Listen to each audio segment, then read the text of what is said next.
Good afternoon. I'm Dan DeRosa with 19 News Now, coming to you from our digital desk. It is almost 1 o'clock, and that's the time that we're going to get an update from the Coast Guard in Boston. You can see the live shot here on the Coast Guard station. They did just come out and make the announcement that after this news conference, that all of the media will no longer have access to the base and have to be cleared out at 1:30. Not exactly sure what that is about, what message that is sending, or if perhaps there has been a development and so they need the journalists off of the property. We will wait and see on that. Of course, this is all pertaining to the missing submarine, the Titan, that has been missing since Sunday, and it looks like the news conference is just set to begin. Okay, good afternoon, everyone. Thank you so much for being here today. Today we'll be hosting another press briefing to discuss any updates regarding the search and rescue case for the submersible Titan that's located approximately 900 nautical miles offshore in the vicinity of the wreck of the Titanic. Today we will have speaking Captain Frederick, response coordinator of the 1st Coast Guard District. He'll be giving a brief statement followed by about 10 minutes for questions and answers. Thank you so much again. Let me please introduce Captain Frederick.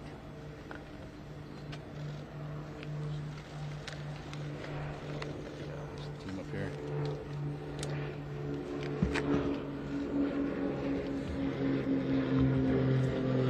Good afternoon, everyone. I'm Captain Jamie Frederick with the 1st Coast Guard District, and I'll provide an update on our ongoing search efforts for the Titan submarine. Behind me, or beside me, I should say, you'll see several subject matter experts from the Unified Command who introduce themselves momentarily. These individuals represent only a small fraction of the many dedicated professionals working around the clock on this complex response effort. We understand this is an extremely difficult time for the families of the missing crew members aboard the Titan, and our thoughts go out to them and the crew. The Unified Command team is working tirelessly to bring all available assets and expertise to bear as quickly as possible in response to this complex operation. And we remain in close contact with the family members and the crew to ensure they are fully aware of our current and future search efforts. Additionally, we have been in close contact with the British and French Consulates General to ensure that they are fully appraised of our efforts, and we are ensuring that their concerns are being addressed. We're incredibly grateful for the full spectrum of international assistance that has been provided, including an expert submariner from the Royal Navy, who's here with us serving aboard as a critical member of our team.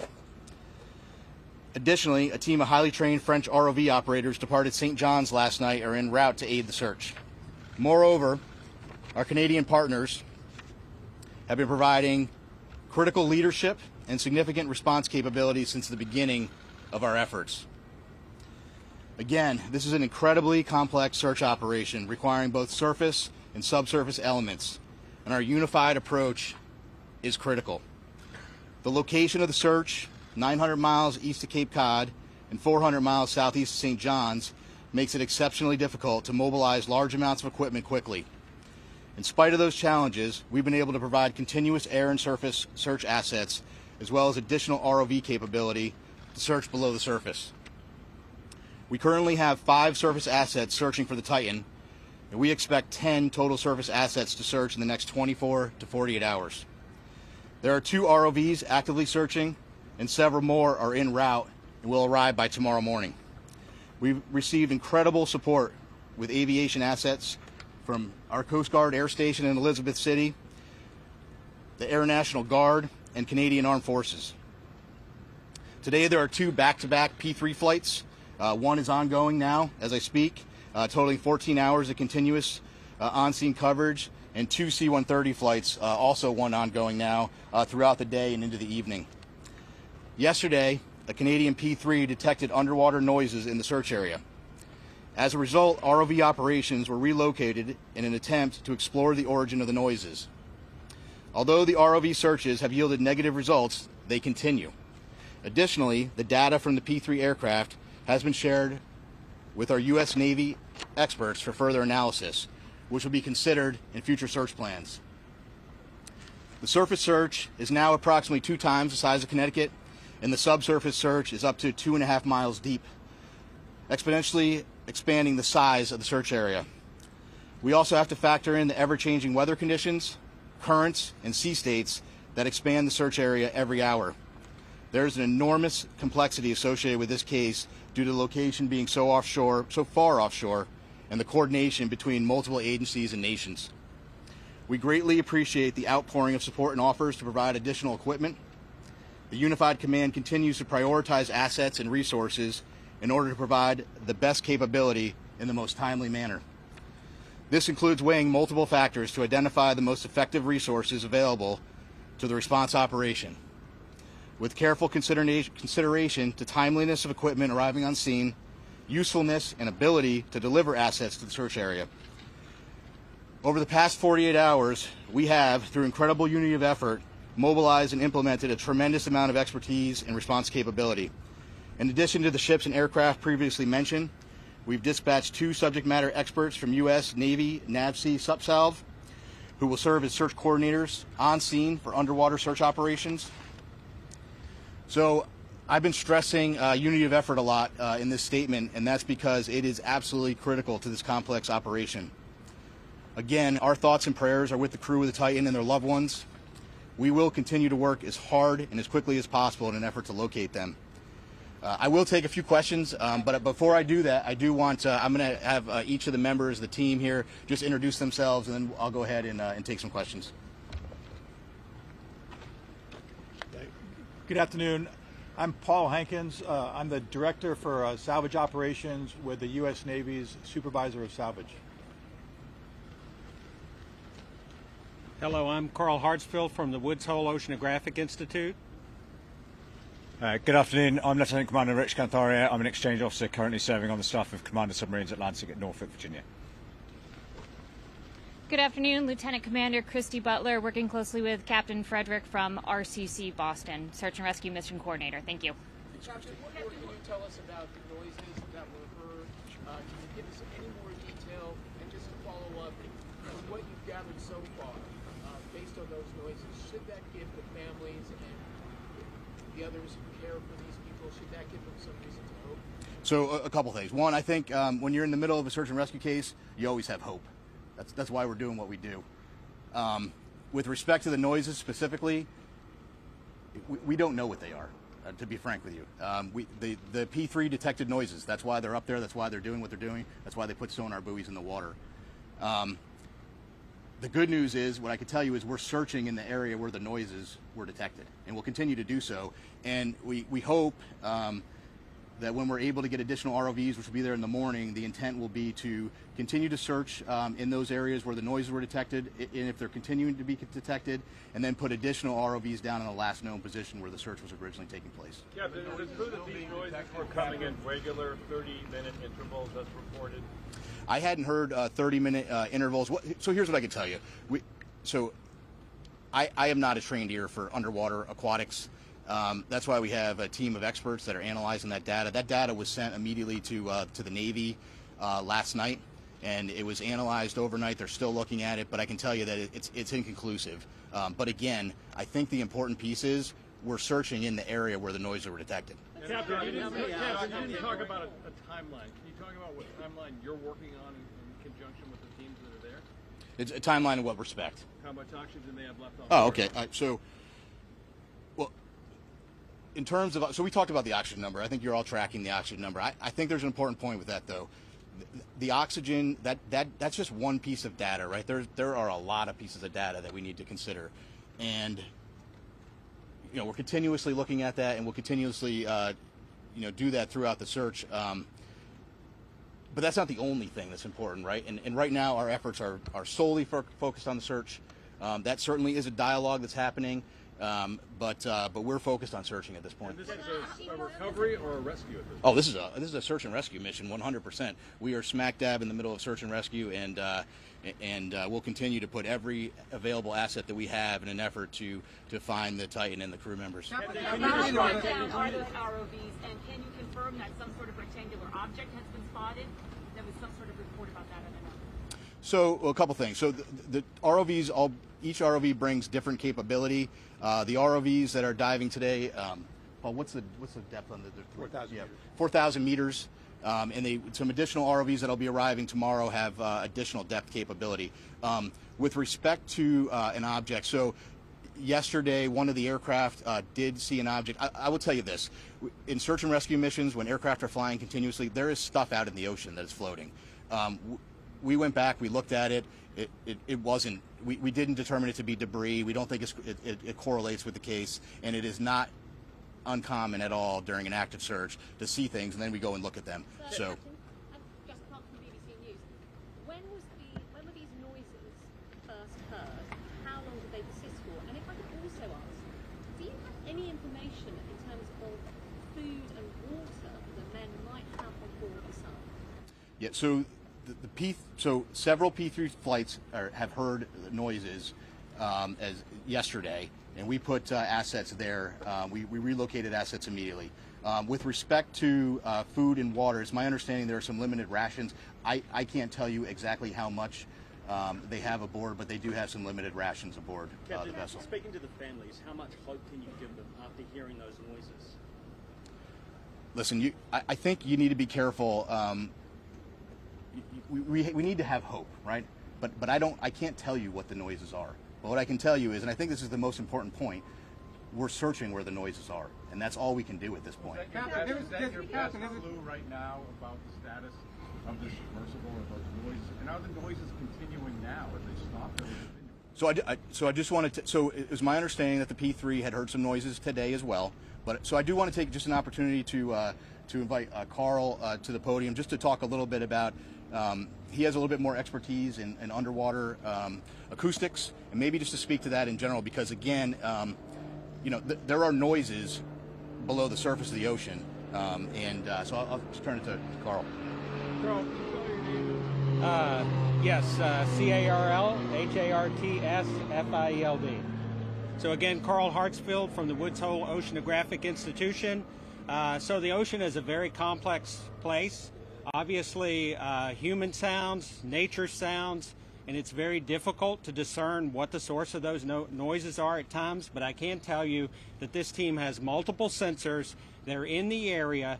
They're sending data back expeditiously to the best in the world people to analyze that data, and then they're feeding the results of that analysis back to the unified team, and they're making decisions.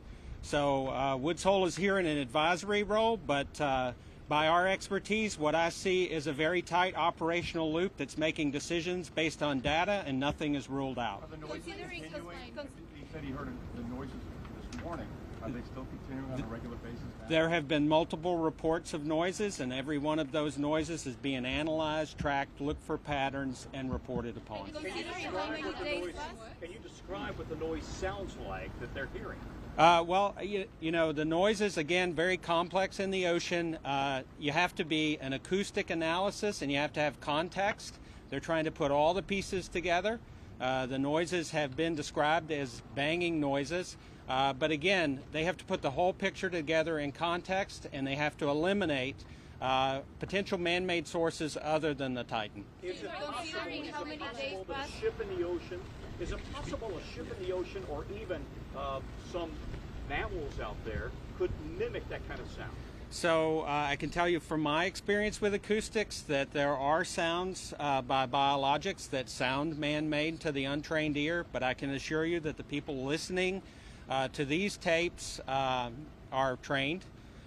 There are a lot of vessels in the area, and they each make noise, right? So all of that has to be eliminated, and it's analysis over time.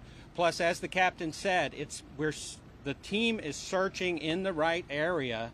So if you continue to do the analysis, look for different patterns, and search in the right area, you're doing the best you possibly can do with the best people on the case.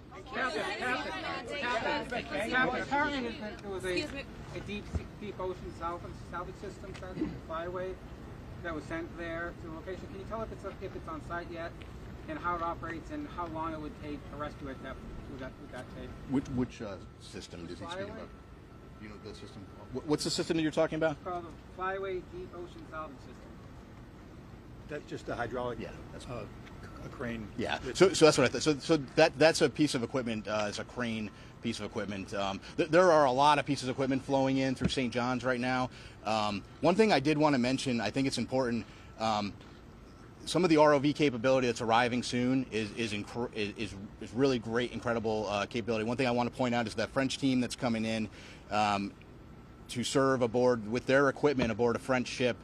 They bring some state-of-the-art equipment, and so once they get on, we're going to have more assets down to look, and we'll continue to put them where we think the best location is. Considering how many days passed, are you still optimistic that you're gonna find them both? So how many days? Did you ask how many days? Considering how many days passed? Well, so we have to remain optimistic and hopeful when you're in a search and rescue case. So we're right in the middle of the search and rescue case. So I don't want to get into a discussion about when that would end with respect to this case. What I will tell you, though, I'm happy to explain to you kind of how that process were to work. The Coast Guard prosecutes search and rescue cases on a daily basis, and sometimes we don't find what we're looking for, and you have to carefully consider all of the factors, and there are a lot of factors you consider. And then after you consider all of those factors, sometimes you're in a position where you have to make a tough decision. We're not there yet, but if we continue to search, potentially we could be at that point. But again, we're not there yet, and that's a discussion that we will have with the family long before I'm going to discuss that here publicly. What would the rescue operation look like? What would the rescue operation look like? I'm sorry, ma'am. The likelihood that they can survive beyond tomorrow morning when the oxygen is expected to run out. Yeah, so I can't put a number on the I'm not going to put a percent. I don't have a percentage number. What I would tell you is that is just one data point, and there are more data points than that we have to look at. So right now we continue to search, and we'll have that later. Captain, if I could, who heard the noises and how often do they hear the noises? Can you just give us any more specifics? Did Sure. they hear them this morning? Were they at 30-minute intervals? Just give us some more specifics. So the report. So And who described them as banging? Sorry, because this gentleman said banging. the noises were heard by a Canadian P3, and that was this morning and some yesterday. I don't know specifically were there 30-minute intervals, but again, I really think the important point to that is we're in the air, we're searching there. We moved assets and we're searching there, and we'll continue to do so. What would the rescue operation Go look like? ahead. And I don't know if you mentioned this yet, but is the vessel itself, what's the likelihood that it's actually still operable at this hour, the vessel itself? Yeah, I don't. So listen, whether it's operable or whether it's sitting on the ocean floor, whether it's in the sea column, whether it's in the surface, it's all speculation, and we're just not in the business of speculation. We're in the business of searching, and we're putting everything we can with the data we have to search for the vessel. And I think we'll take one more question. Go ahead, sir. Just want to get a bit more about the role of the Navy and the assistance being provided, as well as the equipment that is being deployed. Yeah, so we asked for some additional subsurface support, and we got that through the Navy, through a liaison officer. He's just one of many team members, and we're greatly appreciative of the British government and all the support they've given us. Can we expect a daily update now on this? So I think the plan will be to do a daily like this. I'm not going to lock into that right now, but we'll keep you informed, and certainly if there's any major developments, we'll let you know. Thank you very much. Dan DeRose with 19 News as the Coast Guard wraps up the news conference for today. I'd love to say there's great news or good news, that you just can't say that. There have been multiple reports about this banging noise that one of the sonars picked up, what they call a P3, picked up. There is a banging noise that persists. They even heard it today. But they are analyzing what that sound is. They don't know if that's a man-made sound. There are several other vessels in the area that are helping with the search. They don't know if that is some sort of aquatic life sound. They are analyzing it, but the quote-unquote good news is that where they heard that sound, they have now concentrated their efforts, sending down ROVs. Those are robotic devices with cameras. As you heard the captain say, each ROV has a different specification, a different quality, the specialization that it can help in the search and for this vessel. Let's be honest, we are now at 20 to 21 hours of oxygen left. Now, that is just an estimate. That is what the company that owns the submersible, this Ocean Gate, that is what they claim that this vessel has. Now, they've never tested it. They've never gone in the water and sat there for 96 hours to see if, in fact, that's how long the oxygen lasts. But that's just their guess. That would put this becoming dangerously close, if that is correct, sometime tomorrow mid-morning, that they would be out of oxygen. But you have heard there are even more resources flowing in from France, from Great Britain, that they are sending some incredible equipment to that area. But the reality of this is the clock is ticking, and it does not look good.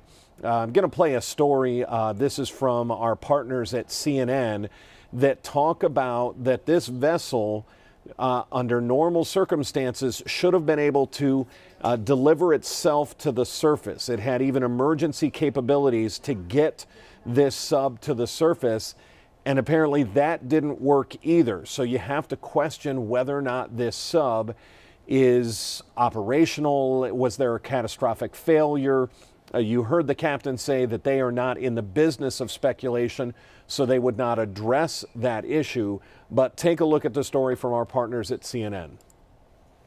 Ocean Gate Expeditions offers you the once-in-a-lifetime opportunity to be a specially trained crew member safely diving to the Titanic wreckage site.